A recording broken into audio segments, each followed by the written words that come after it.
Square root of 144 is 12 and 140 can be written as 4 into 35. You can break down this square root as a square root of 4 into square root of 35. This will become 12 minus 2 into root of 35.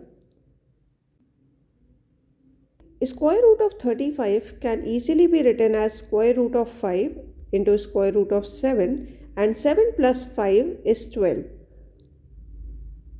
Rewrite this as root 7 square plus root 5 square minus 2 into root 7 into root 5.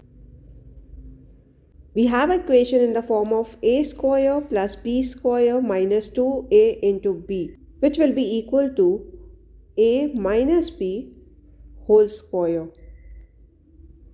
Now simply cancel square and square root. This will become root 7 minus root 5. For more such videos, please subscribe to our channel.